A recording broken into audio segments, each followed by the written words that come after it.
Online banking ഗുരുവിലേക്ക് സ്വാഗതം. ഇന്ന് നമുക്ക് കമ്പനിയെക്കുറിച്ചും പല ടൈപ്പിലുള്ള കമ്പനികളും അവയുടെ ഡീറ്റെയിൽസും എന്തൊക്കെയാണ് ഒരു കമ്പനിക്ക് വേണ്ടുന്ന ഡോക്യുമെന്റ്സ്, എങ്ങനെയാണ് ഒരു കമ്പനി ഫോം ചെയ്യാൻ ഒക്കുന്നത്, ഇതിന്റെ പല ടൈപ്പിലുള്ള കമ്പനികൾ, അതിന്റെ പ്രത്യേകതകൾ എന്നിവയെക്കുറിച്ച് നമുക്ക് ഇന്നൊന്ന് ഡിസ്കസ് ചെയ്യാം. കമ്പനി എന്ന് പറഞ്ഞാൽ എന്താണ്? A company is a juristic person created by law. Juristic person എന്ന് പറഞ്ഞാൽ നിയമപരമായ വ്യക്തി, created by law. Indian companies act 1956 modified in 2013. ഇത് 2013 ഇന്ത്യൻ കമ്പനീസ് ആക്ട് 1956 2013 മോഡിഫൈ ചെയ്തിട്ടുണ്ട്. കമ്പനിക്കുള്ള ഒരു പ്രത്യേകത എന്ന് പറഞ്ഞാൽ it is having A perpetual succession. Perpetual succession എന്ന് പറഞ്ഞാൽ ശാശ്വതമായ ഒരു പിന്തുടർച്ചയുണ്ട്. ഒരു വ്യക്തിയെ സംബന്ധിച്ചിടത്തോളം ആണെങ്കിൽ ആ വ്യക്തി, ഒരു പേഴ്സൺ, അത് മരിച്ചു പോയി കഴിഞ്ഞാൽ അതോടെ അതിന്റെ തുടർച്ച നിന്നു അല്ലെങ്കിൽ തീർന്നു. പക്ഷെ ഒരു കമ്പനിയാണെങ്കിൽ ആ കമ്പനിയിലെ മെമ്പറോ അല്ലെങ്കിൽ അതിന്റെ ഷെയർ ഹോൾഡറോ ആരും മരിച്ചു പോയി കഴിഞ്ഞാലും ആ കമ്പനി ഇങ്ങനെ കണ്ടിന്യൂസ് ആയിട്ട് പോയിക്കൊണ്ടിരിക്കും. അതാണ് പെർപെച്വൽ സക്സഷൻ എന്ന് പറയുന്നത്. ഈ കമ്പനിയെ സംബന്ധിച്ചിടത്തോളം company distinct from it's members, ഇതിന്റെ മെമ്പേഴ്സുമായിട്ട് യാതൊരു ബന്ധമില്ലാത്ത രീതിയിലുള്ള പ്രവർത്തനമാണ് ഒരു കമ്പനി നടത്തുന്നത്. അതായത് ഒരു വ്യക്തിയുടെ പ്രവർത്തനങ്ങൾ ഒരു കമ്പനിയെ ഒരു കാരണവശാലും ബാധിക്കുകയില്ല. It has rights, liabilities, powers and duties prescribed by law. നിയമം അനുശാസിക്കുന്നതായ റൈറ്റ്സ് ഉണ്ട്, ഉത്തരവാദിത്തങ്ങളുണ്ട്, ലയബിലിറ്റീസ് ഉണ്ട്, പവേഴ്സ് ഉണ്ട്, ഡ്യൂട്ടീസ് ഉണ്ട്. It can do all acts as a natural person may do. ഇതിന് സാധാരണ ഒരു നാച്ചുറൽ പേഴ്സൺ ചെയ്യുന്ന പോലുള്ള എല്ലാ കാര്യങ്ങളും ചെയ്യാൻ കഴിയും ഒരു കമ്പനിക്ക്. ഇനി main characteristics of a company. Company is a voluntary association of persons coming together to carry on business or for profit. Company എന്ന് പറയുന്നത് ഒരു വോളണ്ടറി അസോസിയേഷൻ, ആൾക്കാർ തമ്മിൽ ചേർന്ന് ഒരു വോളണ്ടറി ആയിട്ട് ചേർന്നിട്ടുള്ള ഒരു അസോസിയേഷൻ ആണ് coming together to carry on business for profit. പ്രോഫിറ്റിന് വേണ്ടി ബിസിനസ് നടത്താനായിട്ട് വരുന്ന ഒരു voluntary association of persons. It has perpetual existence, അത് നമ്മൾ നേരത്തെ പറഞ്ഞു. Change in its members does not affect its existence or identity. Only law can dissolve it. കമ്പനിയെ പൂട്ടിക്കെട്ടണമെന്നുണ്ടെങ്കിൽ നിയമത്തിന് മാത്രമേ അതിനെ ഡിസോൾവ് ചെയ്യാൻ സാധിക്കുകയുള്ളൂ. അതിന്റെ മെമ്പർഷിപ്പ് മാറുന്നതൊന്നും അതിന്റെ എക്സിസ്റ്റൻസിനെയോ ഐഡന്റിറ്റിയോ ബാധിക്കുകയില്ല. The shares of joint stock companies are freely transferable. Joint stock കമ്പനിയുടെ ഷെയർസ് ഫ്രീ ആയിട്ട് ട്രാൻസ്ഫർ ചെയ്യാൻ ഒക്കും. For a private limited company legal restrictions apply on transferability of shares. ഇത് പബ്ലിക് ലിമിറ്റഡ് കമ്പനി അല്ലെങ്കിൽ ജോയിന്റ് സ്റ്റോക്ക് കമ്പനിക്ക് free ആയിട്ട് shares ഒക്കെ transfer ചെയ്യാനൊക്കും. പക്ഷെ ഒരു പ്രൈവറ്റ് ലിമിറ്റഡ് കമ്പനിയെ സംബന്ധിച്ചിടത്തോളം ചില നിയമപരമായ റെസ്ട്രിക്ഷൻസ് ഉണ്ട് അതിന്റെ ട്രാൻസ്ഫറബിലിറ്റി ഓഫ് ഷെയർസിന്. The share holders liability is limited to the nominal value of the shares held. Share holder hold ചെയ്യുന്ന ആ ഷെയറിന്റെ അകത്തുള്ള ലിമിറ്റഡ് ആയിട്ടുള്ള ലയബിലിറ്റി ഒരു ഷെയർ ഹോൾഡർക്കുള്ളൂ. A share holder is not required to pay more than the unpaid value of his shares. ഷെയറിന്റെ കയ്യിലുള്ള ഷെയറിന്റെ വാല്യൂവിൽ കൂടുതലായിട്ട് ഉള്ള യാതൊരു ലയബിലിറ്റിയും ഒരു ഷെയർ ഹോൾഡറെ സംബന്ധിച്ചിടത്തോളം ഉണ്ടായിരിക്കുന്നതല്ല. For a company limited by guarantee, the members are liable only to the extent of the amount guaranteed by them when the company goes into liquidation. ഗ്യാരണ്ടിയുടെ ബേസിലുള്ള ഒരു കമ്പനിയാണെന്നുണ്ടെങ്കിൽ അതിൽ മെമ്പേഴ്സ് എത്രമാത്രം എമൗണ്ടിന് വേണ്ടി ഗ്യാരണ്ടി കൊടുത്തിട്ടുണ്ടോ ആ ഗ്യാരണ്ടി വരെയുള്ള ലയബിലിറ്റിയേ ഉള്ളൂ കമ്പനി ലിക്വിഡേഷനിൽ പോവുകയാണെങ്കിൽ. A company is entitled to own and hold property in its own name. സ്വന്തം പേരിൽ കമ്പനിയുടെ പേര് തന്നെ പ്രോപ്പർട്ടി വാങ്ങിക്കുകയും അത് പ്രോപ്പർട്ടി ഹോൾഡ് ചെയ്യുകയും ചെയ്യാനൊക്കും. A company can sue and be sued in its own name. കമ്പനിക്ക് കമ്പനിയുടെ പേര് തന്നെ സ്യൂ ചെയ്യാനോ അല്ലെങ്കിൽ കമ്പനിയുടെ പേരിലേക്ക് മറ്റുള്ളവർക്ക് സ്യൂ ചെയ്യാനും സാധിക്കും. ഇനി ടൈപ്സ് ഓഫ് കമ്പനി. ഒരുപാട് ടൈപ്പ് കമ്പനികളുണ്ട്. നമ്മൾ കേട്ട് കാണും public limited company, private limited company, government company, one person company, small company, foreign company, holding company, subsidiary company, ഇങ്ങനെ ഒരുപാട് ടൈപ്പിലുള്ള കമ്പനികളുണ്ട്. ഇതെന്തൊക്കെയാണെന്ന് നമുക്കൊന്ന് പരിശോധിക്കാം. Under companies act 2013 a company is registered as a public company or a private company. സാധാരണയായിട്ടുള്ളത് ഒന്നുകിൽ ഒരു പബ്ലിക് കമ്പനി ആയിരിക്കും, അല്ലെന്നുണ്ടെങ്കിൽ ഒരു പ്രൈവറ്റ് കമ്പനി ആയിരിക്കും. ഇനി ലയബിലിറ്റി അനുസരിച്ചാണെന്നുണ്ടെങ്കിൽ types as per liability a company may be classified depending on share holder liability. ലയബിലിറ്റിയുടെ ബേസിൽ ഒരു കമ്പനിയെ നമുക്ക് ക്ലാസിഫൈ ചെയ്യാൻ ഒക്കും. Companies limited by shares, companies limited by guarantee with or without share capital, unlimited companies with or without share capital. അപ്പൊ companies limited by shares ഉണ്ട്, shares ഉണ്ട് ലിമിറ്റഡ് ആയിട്ടുള്ള കമ്പനികളുണ്ട്. കമ്പനീസ് ലിമിറ്റഡ് ബൈ ഗ്യാരണ്ടീസ് ഉണ്ട്, with or without share capital. Share ക്യാപിറ്റലും ഗ്യാരണ്ടിയും കൂടെ ചേർന്നുള്ളതും അല്ലാത്തതുമായതുണ്ട്. Unlimited companies with or without share capital. Share ക്യാപിറ്റലോട് ചേർന്നുള്ള അൺലിമിറ്റഡ് ആയിട്ടുള്ള കമ്പനീസും ഉണ്ട്. അടുത്ത കമ്പനിയുടെ ടൈപ്പ് എന്ന് പറഞ്ഞാൽ പ്രൈവറ്റ് കമ്പനിയാണ്. ഒരു പ്രൈവറ്റ് കമ്പനി എന്ന് പറഞ്ഞാൽ അതിന്റെ ആർട്ടിക്കിൾസ് ഓഫ് അസോസിയേഷൻ അനുസരിച്ച് restricts the right to transfer it shares. അതിന്റെ ഷെയർ ട്രാൻസ്ഫർ ചെയ്യുന്നതിൽ കുറെ റെസ്ട്രിക്ഷൻസ് വെച്ചിട്ടുണ്ട്. Limits the number of its members to 200. Maximum 200 മെമ്പേഴ്സിനെ ആകാനൊക്കെയുള്ളൂ, except 1 person company. Prohibits invitation to the public to subscribe for any securities of the company. കമ്പനിയുടെ എന്തെങ്കിലും securities subscribe ചെയ്യാൻ അത് പ്രൊഹിബിറ്റ് ചെയ്യുന്നു. ഇതാണ് പ്രൈവറ്റ് കമ്പനി. പബ്ലിക് കമ്പനി എന്ന് പറഞ്ഞാൽ it is not a private company. Private company അല്ലാത്തതാണ് public company and has no similar restrictions. അതിന് ഇതുപോലെ ഷെയർ ട്രാൻസ്ഫർ ചെയ്യുന്നതിനുള്ള റെസ്ട്രിക്ഷൻസ് ഒന്നുമില്ല. Shares are freely transferable. No restrictions on number of members. Number of members എത്ര വേണേലും നോക്കാം. Private company ആണെന്നുണ്ടെങ്കിൽ അതിന് 200 എന്ന മാക്സിമം ഉണ്ട്. Public at large can participate in A share capital. എത്ര പബ്ലിക്കിന് വേണമെന്നുണ്ടെങ്കിലും അതിന്റെ ഷെയർ ക്യാപിറ്റലിൽ പാർട്ടിസിപ്പേറ്റ് ചെയ്യാൻ നോക്കും. A company which is a subsidiary of a company not being a private company is deemed to be public even where such a subsidiary company continues to be private company. ഒരു public limited കമ്പനിയുടെ subsidiary company അത് private company അല്ല ആണെങ്കിൽ കൂടിയും അത് continues to be a private company അല്ല, private company അല്ലെങ്കിൽ കൂടിയും continues to be a private company in its articles. ഇനി അടുത്തത് ഗവൺമെന്റ് കമ്പനിയാണ്. Any company in which the central government or any governments or partly both these has or have not less than 51% of the share capital is called a government company. Government company എന്ന് പറഞ്ഞാൽ 51% share ഒന്നുകിൽ central government അല്ലെങ്കിൽ state government അല്ലെങ്കിൽ രണ്ടുപേരും കൂടിയോ subscribe ചെയ്തിരിക്കുകയാണെന്നുണ്ടെങ്കിൽ അത്തരത്തിലുള്ള കമ്പനികളെ government company എന്നതാണ് പറയുന്നത്. A subsidiary of A government company is also included in this category. Government കമ്പനിയുടെ ഒരു സബ്സിഡറി ആണെങ്കിൽ തന്നെയും അതിനെ ഗവൺമെന്റ് കമ്പനി എന്നുള്ള കാറ്റഗറി തന്നെയാണ് ഇൻക്ലൂഡ് ചെയ്തിരിക്കുന്നത്. ഇനി 1 person company. It is A company which has only 1 person as member. 1 person company എന്ന് പറഞ്ഞാൽ പേര് പറയുന്ന പോലെ തന്നെ അതിലെ മെമ്പറായിട്ട് ഒരാൾ മാത്രമേ ഉള്ളൂ. ഒരു 1 person company may lose it status if paid up capital exceeds ₹50 lakh or average annual turnover is more than ₹2 crore in 3 immediate preceding consecutive years. അടുത്തടുത്ത 3 വർഷങ്ങളിൽ അതിന്റെ ആവറേജ് ആയിട്ടുള്ള ആനുവൽ ടേൺ ഓവർ 2 കോടിയിൽ കൂടുതൽ വരികയോ അല്ലെങ്കിൽ പെയ്ഡ് അപ്പ് ക്യാപിറ്റൽ 50 ലക്ഷത്തിൽ കൂടുതൽ വരാത്തതോ ആയ കമ്പനികളെയാണ് 1 പേഴ്സൺ കമ്പനി എന്ന് പറയുന്നത്. പക്ഷെ ഈ 50 ലക്ഷത്തിൽ കൂടുകയോ അല്ലെങ്കിൽ 2 കോടിയിൽ കൂടുതലായിട്ട് ആവറേജ് ടേൺ ഓവർ അടുത്തടുത്ത 3 വർഷങ്ങളിൽ വരികയോ ചെയ്യുകയാണെന്നുണ്ടെങ്കിൽ അതിന് ആ സ്റ്റാറ്റസ് നഷ്ടപ്പെടും. സ്മാൾ കമ്പനി എന്ന് പറഞ്ഞാൽ ഇത് 1 പേഴ്സൺ കമ്പനിയുടെ വേറെ ടൈപ്പാണ്. It is a company other than a public company with paid up share capital not exceeding ₹50 lakh, turnover as per last profit and loss account not exceeding 2 crore. അപ്പോൾ paid up capital 50 ലക്ഷത്തിൽ കൂടാത്തത് കഴിഞ്ഞ P&L account അനുസരിച്ച് turn over 2 കോടിയിൽ കൂടാത്തതാണെന്നുണ്ടെങ്കിൽ അതൊരു small കമ്പനിയായിട്ട് കണക്കൂട്ടും. This excludes a holding company or a subsidiary company, a company registered under Section 8, and a company or body corporate governed by any special act. ഇത് section 8 അനുസരിച്ച് register ചെയ്തിരിക്കുന്ന കമ്പനിയോ അല്ലെങ്കിൽ governed by any special act അല്ലെങ്കിൽ ഒരു subsidiary company വരികയാണെന്നുണ്ടെങ്കിൽ ഇത് ഒഴിവായിരിക്കും.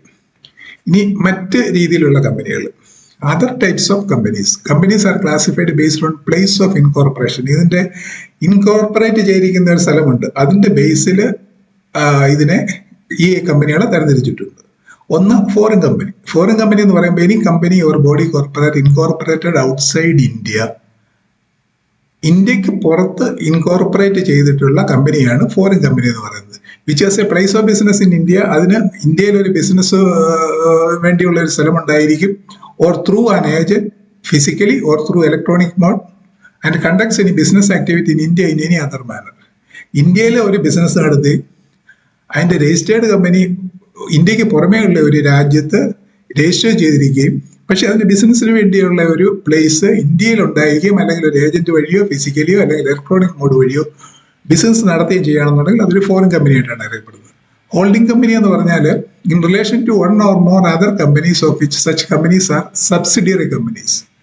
ഒരു സബ്സിഡിയറി ഹോൾഡിംഗ് കമ്പനി എന്ന് പറഞ്ഞാൽ സബ്സിഡിയറി കമ്പനികൾ ഒരു മെയിൻ ആയിട്ടുള്ള ഒരു കമ്പനിക്ക് 2-3 സബ്സിഡിയറി കമ്പനികൾ ഉണ്ടെന്നുണ്ടെങ്കിൽ ഈ മെയിൻ കമ്പനിയാണ് ഇതിന്റെ ഹോൾഡിംഗ് കമ്പനി എന്ന് പറയുന്നത്. സബ്സിഡിയറി കമ്പനിയുടെ ഹോൾഡിംഗ് കമ്പനി എന്ന് പറയുന്നത്. സബ്സിഡിയറി കമ്പനി എന്ന് പറഞ്ഞാൽ ഈ കമ്പനി ഇൻ വെച്ച് the holding company controls the composition of the board of directors. അപ്പം ഹോൾഡിംഗ് കമ്പനി ഉണ്ട്, അതിന്റെ കീഴിൽ വരുന്നതാണ് സബ്സിഡിയറി കമ്പനി. സബ്സിഡിയറി കമ്പനി എന്ന് പറഞ്ഞാൽ ഒരു ഹോൾഡിംഗ് കമ്പനി ഇതിന്റെ composition of the board of directors control ചെയ്യുകയോ അല്ലെങ്കിൽ exercise or controls more than 1/2 of the total voting power either of its own or together with 1 or more of its subsidiary companies. ഇതിന്റെ voting power 1/2 of the voting power control exercise ചെയ്യുകയോ ചെയ്യുന്നതാണ് subsidiary company എന്ന് പറയുന്നത്. A company is deemed to be a subsidiary company of the holding company even if the control is of another subsidiary company of the holding company. ഇപ്പൊ ഒരു holding കമ്പനിയുടെ കീഴിലുള്ള ഒരു subsidiary കമ്പനിയാണ് മറ്റേതിനെ വേറൊരു കമ്പനിയെ കൺട്രോൾ ചെയ്യുന്നുണ്ടെങ്കിലും a company is deemed to be a subsidiary company of the holding company. Holding കമ്പനിയുടെ സബ്സിഡിയറി കമ്പനിയായിട്ട് ട്രീറ്റ് ചെയ്യും. പക്ഷെ ആ കേസിൽ അതിന്റെ കൺട്രോളൊക്കെ എക്സസൈസ് ചെയ്യുന്നത് ഹോൾഡിംഗ് കമ്പനിയുടെ തന്നെ കീഴിലുള്ള മറ്റൊരു സബ്സിഡിയറി കമ്പനി ആയിരിക്കും. അതാണ് അതിന്റെ ഒരു വ്യത്യാസമുള്ളത്. ഇനി ബേസിക് ലോസ് ഗവേണിംഗ് കമ്പനീസ്. കമ്പനീസിന്റെ ഗവേൺ ചെയ്യുന്ന ബേസിക് ആയിട്ടുള്ള ലോസ് ആണ്. ഒന്ന്, number of members. As per companies act 2013 a company may be formed for any lawful purpose. 2013 companies act അനുസരിച്ച് ഒരു കമ്പനി എന്ത് ലോഫുൾ പർപ്പസിന് വേണ്ടിയും കോൺസ്റ്റിറ്റ്യൂട്ട് ചെയ്യാൻ നോക്കും by 7 or more persons for public company. അതൊരു പബ്ലിക് കമ്പനി ആണെന്നുണ്ടെങ്കിൽ 7 അതിൽ കൂടുതലോ ആളുകൾ ഉണ്ടായിരിക്കണം. പ്രൈവറ്റ് കമ്പനി ആണെന്നുണ്ടെങ്കിൽ ബൈ 2 or more പേഴ്സൺസ്. ഇനി 1 person കമ്പനി ആണെന്നുണ്ടെങ്കിൽ ഒരാൾ. Public company, private company, 1 person company. Public company ആണെന്നുണ്ടെങ്കിൽ 7 അതിൽ കൂടുതലോ ആളുകൾ ഉണ്ടായിരിക്കണം. പ്രൈവറ്റ് കമ്പനി ആണെന്നുണ്ടെങ്കിൽ മിനിമം 2 പേരുണ്ടായിരിക്കണം. 1 person കമ്പനി ആണെന്നുണ്ടെങ്കിൽ ഒരാൾ മാത്രമേ ഉള്ളൂ. കൂടാതെ an association or partnership firm carrying on any business for gain cannot have more than prescribed number of persons. അതായത് ഒരു അസോസിയേഷനോ അല്ലെങ്കിൽ ഒരു പാർട്ണർഷിപ്പോ എന്തെങ്കിലും ഗെയിനിന് വേണ്ടി ബിസിനസ് ഗെയിന് വേണ്ടി ഫങ്ഷൻ ചെയ്യുന്നതാണെന്നുണ്ടെങ്കിൽ അതിന് ഒരു കാരണവശാലും 100-ൽ കൂടുതൽ മെമ്പേഴ്സ് ഉണ്ടാവാൻ പാടില്ല. കമ്പനീസ് മിസലേനിയസ് റൂൾസ് 2014 അനുസരിച്ച് the maximum number of person in an association or partnership to be 50. On exceeding this, if not registered as a company, it will be illegal. Maximum 50 ആകാനൊക്കെ ഉള്ളൂ. ഇതിന് മുകളിൽ വരികയാണെന്നുണ്ടെങ്കിൽ ഈ കമ്പനി രജിസ്റ്റർ ചെയ്തിട്ടില്ലെങ്കിൽ ഇതൊരു illegal company ആയിരിക്കും. ഇനി ഇൻകോർപ്പറേഷൻ ഓഫ് കമ്പനി. എല്ലാ കമ്പനികളും ഇൻകോർപ്പറേറ്റ് ചെയ്തിരിക്കണം എന്നൊരു നിയമമുണ്ട്. It shall register. ഇൻകോർപ്പറേറ്റ് ചെയ്യുക എന്ന് പറഞ്ഞാൽ register all the documents including the memorandum and articles of the company duly signed by all the subscribers to the memorandum. ഈ മെമ്മോറാണ്ടത്തിനുള്ള എല്ലാ സബ്സ്ക്രൈബേഴ്സും ഡ്യൂലി സൈൻ ചെയ്തിരിക്കുന്ന memorandum and articles of the company ഇത് നിർബന്ധമായിട്ടും രജിസ്റ്റർ ചെയ്തിരിക്കണം. And information in the register and issue a certificate of incorporation. ഒരു certificate of incorporation ഇതിനു വേണ്ടി ഇഷ്യൂ ചെയ്തിരിക്കും. അടുത്തത് requirements of forming a company. ഒരു കമ്പനി ഉണ്ടാക്കാനുള്ള റിക്വയർമെന്റ്സ്. അതിൽ പ്രൊമോട്ടേഴ്സ് ഉണ്ടാകും. ഈ പ്രൊമോട്ടേഴ്സ് ആണ് കമ്പനി പ്രൊമോട്ട് ചെയ്യുന്നത്. അവര് കമ്പനിയുടെ പേരെന്താണെന്ന് തീരുമാനിക്കണം, ഏത് ടൈപ്പിലുള്ള കമ്പനിയാണെന്ന് തീരുമാനിക്കണം, മെമ്മോറാണ്ടം ഓഫ് അസോസിയേഷൻ ഉണ്ടാക്കണം, ആർട്ടിക്കിൾസ് ഓഫ് അസോസിയേഷൻ ഉണ്ടാക്കണം, business and objects of a company and the rules and regulations governing its management are known by 2 important documents called memorandum of association and articles of association. അപ്പോൾ ഒരു കമ്പനിക്ക് വേണ്ടുന്ന ഘടകങ്ങളെന്ന് പറഞ്ഞാൽ കമ്പനിയുടെ പേര് തീരുമാനിക്കണം, ഇത് ഏത് ടൈപ്പ് ആയിരിക്കണം കമ്പനി തീരുമാനിക്കണം, പിന്നെ memorandum of association, articles of association ഉണ്ടായിരിക്കണം. അപ്പം ബിസിനസിന്റെ ഓബ്ജക്ട്സ് എന്തൊക്കെയാണെന്നും റൂൾസ് ആൻഡ് റെഗുലേഷൻസ് എന്തൊക്കെയാണെന്നും എഴുതിയിരിക്കുന്നതാണ് പ്രധാനപ്പെട്ട 2 ഡോക്യുമെന്റുകളാണ് മെമ്മോറാണ്ടം ഓഫ് അസോസിയേഷനും ആർട്ടിക്കിൾസ് ഓഫ് അസോസിയേഷൻ. ഇനി മെമ്മോറാണ്ടം ഓഫ് അസോസിയേഷൻ എന്താണെന്ന് നോക്കാം. Memorandum of association is the charter of the company. കമ്പനിയുടെ ചാർട്ടറിന് പറയുന്നതാണ് memorandum of association. And it enables the share holders, creditors and those dealing with the company to know its permitted range of business. ഇത് share ഹോൾഡേഴ്സിനോ അല്ലെങ്കിൽ ക്രെഡിറ്റേഴ്സിനോ, കമ്പനിയായിട്ട് deal ചെയ്യുന്ന ക്രെഡിറ്റേഴ്സിനോ പെർമിറ്റഡ് റേഞ്ച് ഓഫ് ബിസിനസ് എന്താണെന്ന് മനസ്സിലാക്കാൻ സാധിക്കും memorandum of article. Mainly it contains name of the company.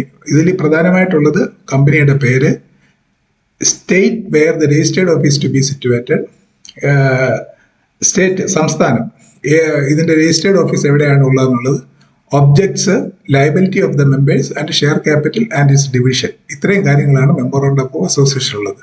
It defines the area within which the company can act. ഇത് ഏത് സ്ഥലത്തിനകത്ത് ഈ കമ്പനിക്ക് ആക്ട് ചെയ്യാൻ ഒക്കും എന്നുള്ള അതിനെ കുറിച്ച് ഒരു ഏരിയ അത് ഡിഫൈൻ ചെയ്യുന്നുണ്ടാവും. അതുകൊണ്ട് തന്നെ it should have the object for which the company has been formed and various business it can undertake etcetera.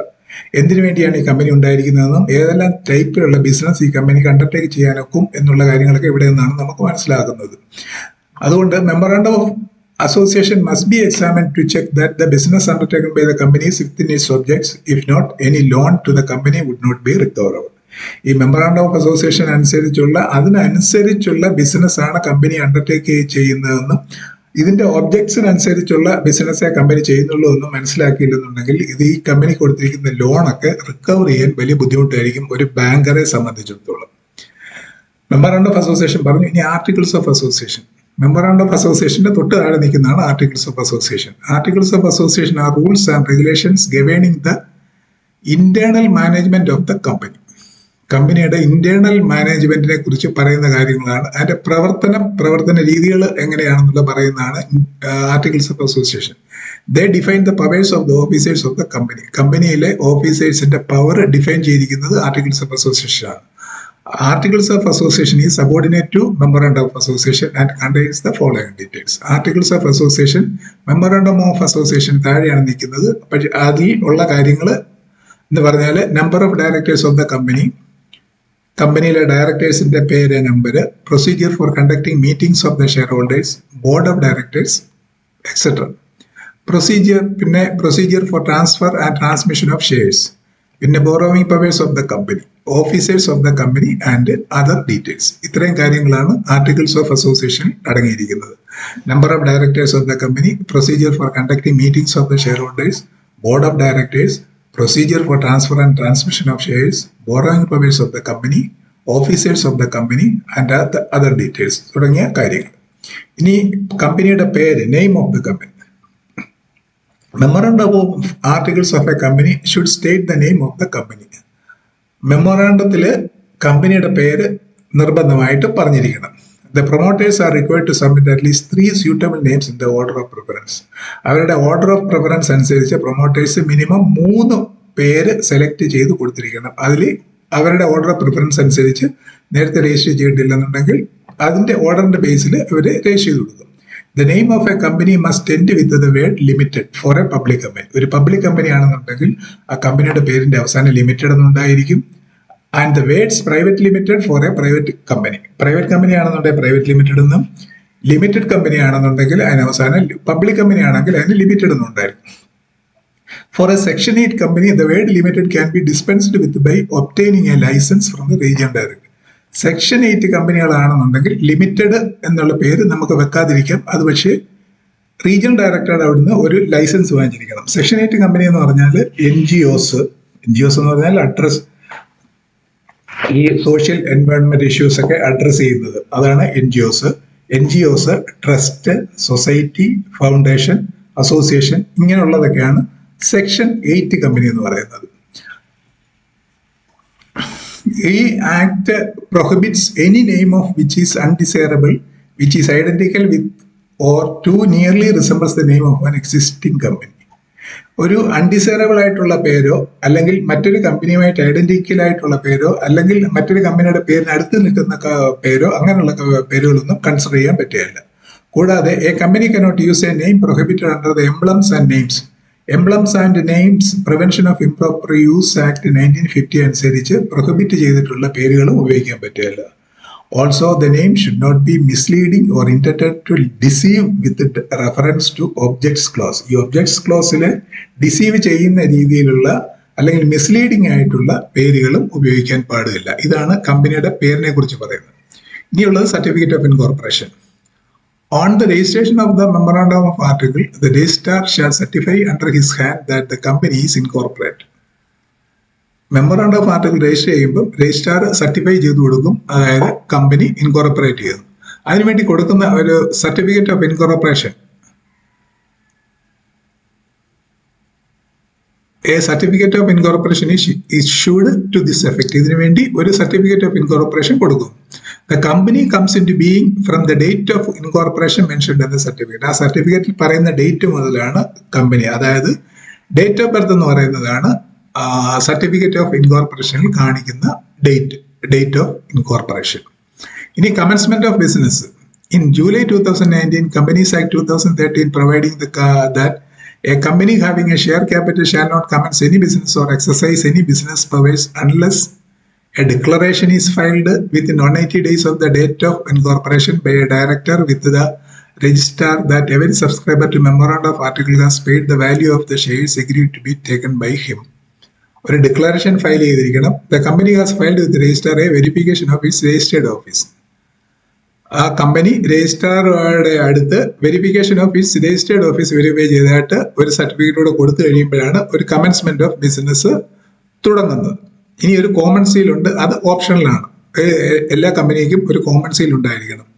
Companies Act 2013 required a common seal to be affixed on certain documents such as bill of exchange, share certificate, etc. Bill of exchange, share certificate ഇങ്ങനെയുള്ളതിലൊക്കെ കമ്പനിയുടേതായ ഒരു common seal affix ചെയ്യേണ്ട ഒരു ആവശ്യമുണ്ട്. That has been made optional. അത് ഒരു ഓപ്ഷണലാണ്. Instead these may be signed by 2 directors in or 1 director and the company secretary of the company. അതിന് പകരം ഇൻ കേസ് കോമൺ സീൽ ഇല്ലെങ്കിൽ, ഓപ്ഷണൽ ആയതുകൊണ്ട് കോമൺ സീൽ ഇല്ലെങ്കിൽ 2 ഡയറക്ടർ അല്ലെങ്കിൽ 1 ഡയറക്ടറും കമ്പനി സെക്രട്ടറിയും കൂടെ അത് ഒപ്പിട്ട് നൽകിയിരിക്കണം. ഇനി സ്റ്റാറ്റ്യൂട്ടറി കോർപ്പറേഷൻസ് ഉണ്ട്. സ്റ്റാറ്റ്യൂട്ടറി കോർപ്പറേഷൻ എന്ന് പറഞ്ഞാൽ established by an act of parliament. പാർലമെന്റിന്റെ ആക്ട് അനുസരിച്ച് എസ്റ്റാബ്ലിഷ് ചെയ്തിട്ടുള്ളതാണ് സ്റ്റാറ്റ്യൂട്ടറി കോർപ്പറേഷൻ. ഉദാഹരണത്തിന് State Bank of India is established under State Bank of India act 1955. State Bank of India act 1955 അനുസരിച്ചാണ് State Bank of India establish ചെയ്തിട്ടുള്ളത്. Nationalised bank establish ചെയ്തിട്ടുള്ളതും ഇതുപോലെ ഒരു statute അനുസരിച്ചാണ്. These statutory corporations are governed by such acts. In trust and cooperative societies, these bodies are usually governed by the Companies Act or the Cooperative Societies Act and function within the ambit of those laws. Trust അല്ലെങ്കിൽ cooperative society എന്ന് പറഞ്ഞാൽ companies act അനുസരിച്ചോ cooperative societies act അനുസരിച്ചോ function ചെയ്യുകയാണ്, ആ റൂളിന് അകത്ത് നിൽക്കത്തക്കോണം. For example, clubs can be registered either under the companies act or under the societies registration act or the cooperative societies act. അതായത് ക്ലബ്ബ് ഇതിലേതിന്റെ കീഴിൽ വേണമെങ്കിലും രജിസ്റ്റർ ചെയ്യാം. കമ്പനീസ് ആക്ടിന്റെ കീഴിൽ രജിസ്റ്റർ ചെയ്യാം, സൊസൈറ്റീസ് രജിസ്ട്രേഷൻ ആക്ടിന്റെ കീഴിൽ രജിസ്റ്റർ ചെയ്യാം, കോപ്പറേറ്റീവ് സൊസൈറ്റീസ് ആക്ടിന്റെ കീഴിൽ രജിസ്റ്റർ ചെയ്യാം. In the case of lending to these bodies, a banker should study the bylaws, rules and regulations applicable to them and ascertain the legality of lending to them.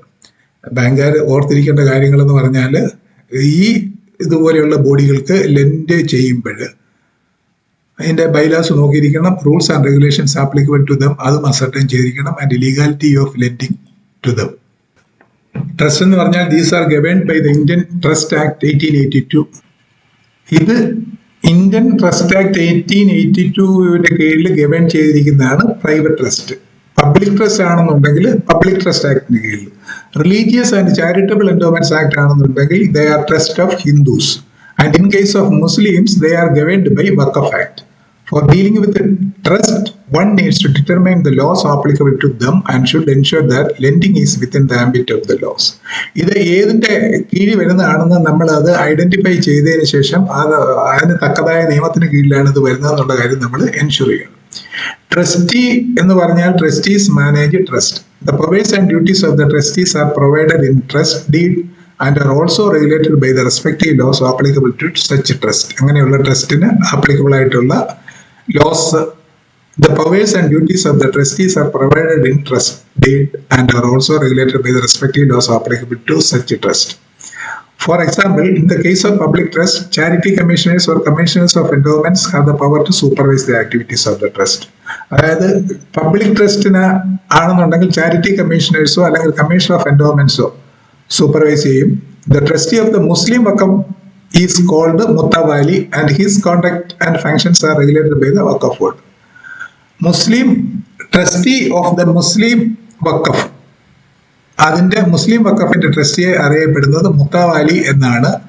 and his conduct and functions are regulated by the Waqf Board. Therefore, a banker dealing with the trust should ensure that all the permission required for taking a loan is obtained from respective government authorities. ഇനി bank ഇത് account open ചെയ്ത് indicate list of documents while opening the trust accounts. Registration certificate എടുക്കണം, trust deed എടുക്കണം, permanent account number or form number 60 of the trust. Documents relating to beneficial owner, managers, officers or employees as the case may be, holding an attorney to transact on its behalf. അതായത് account open ചെയ്യാൻ എടുക്കേണ്ടത് registration certificate, trust deed, permanent account number or form number 60 of the trust, documents relating to beneficial owner, managers, officers or employees as the case may be, holding an attorney to transact this. ഇനി അടുത്തത് LLP, limited liability partnership ആണ്. Limited liability partnership എന്ന് പറയുമ്പോൾ പാർട്ണർഷിപ്പും കമ്പനിയും കൂടെ ചേർന്നിട്ടുള്ളതാണ്. രണ്ടിന്റെയും benefits ഉള്ള ഒരു സംഭവമാണ് ഈ LLP അഥവാ ലിമിറ്റഡ് ലയബിലിറ്റി പാർട്ണർഷിപ്പ് എന്ന് പറയുന്നത്. It is A body corporate formed under the limited liability partnership act 2008 and is separate from it's partners. ഇതിന്റെ പാർട്ണേഴ്സുമായിട്ട് ബന്ധമില്ലാത്ത ഒരു ലിമിറ്റഡ് ലയബിലിറ്റി പാർട്ണർഷിപ്പ് ആക്ട് ആണ് LLP എന്ന് പറയുന്നത്. LLP has perpetual succession. അത് കമ്പനിക്കുള്ള അതാണ്. Any change in the partners does not affect the existence, rights or liabilities of the LLP. An LLP shall have at least 2 partners. Minimum 2 partners ഉണ്ടാവണം. Any individual or body corporate may be a partner in LLP. ഒരു ഇൻഡിവിജ്വലിനോ ഒരു വ്യക്തിക്കോ അല്ലെങ്കിൽ ഒരു body കോർപ്പറേറ്റിനോ അല്ലെങ്കിൽ association അങ്ങനെയുള്ളതിനൊക്കെ ഒരു partner ആകാൻ ഒക്കും. LLP shall have at least 2 designated parties. Minimum 2 partners ഉണ്ടാവണം. Of whom at least one must be resident in India. അതിൽ minimum ഒരാൾ ഇന്ത്യൻ റെസിഡന്റ് ആയിരിക്കണം. An individual cannot be a partner. ഒരു ഇൻഡിവിജ്വലിന് ഇതിന്റെ LLPയുടെ ഒരു പാർട്ണർ ആക്കാൻ ഒക്കെയല്ല. അതായത് അയാൾ he has been found to be of unsound mind. Unsound mind ഇല്ലാത്ത അൺസൗണ്ട് മൈൻഡ് ആയിട്ടുള്ള ഒരാളാണെന്നുണ്ടെങ്കിൽ ആ ആളിന് ഇതിലെ ഒരു പാർട്ണർ ആകാനും ഒക്കെയല്ല. Has been found to be of unsound mind by a court and the finding is in force. ഒരു കോടതി unsound mind ആണെന്ന് തീരുമാനിച്ചിരിക്കുന്നതും ആ ഫൈൻഡിങ് ഇപ്പോഴും ബാധകമായിട്ടുള്ള ഒരാളിനെ സംബന്ധിച്ചിടത്തോളം ആ ആളിന് ഇതിന്റെ പാർട്ണർ ആകാനൊക്കെയല്ല. If he's an undischarged insolvent അതായത് പാപ്പരായിട്ട് പ്രഖ്യാപിച്ചിട്ടുള്ള ഒരാൾക്ക് എന്റേതാകാനൊക്കെയല്ല. He has applied to be adjudicated and insolvent. പാപ്പരാകാൻ വേണ്ടി അപ്ലൈ ചെയ്തിട്ടുള്ള ഒരാൾക്കും ഇതിന് അതിന്റെ ആപ്ലിക്കേഷൻ പെൻഡിങ് നിൽക്കുന്ന ഒരാൾക്കും ഇതിന്റെ ഒരു പാർട്ണർ ആകാൻ ഒക്കെയല്ല. It is capable of the following in its own name. Entering into contracts, ഇതിന് കോൺട്രാക്ട്സിൽ എൻ്റർ ചെയ്യാനൊക്കും. Acquiring, holding, owning, developing or disposing property ചെയ്യാനൊക്കും. സ്യൂയിങ് ആൻഡ് ബീയിങ് സ്യൂഡ് ചെയ്യാനൊക്കും. Doing and suffering as a body corporate can lawfully do and Zafar.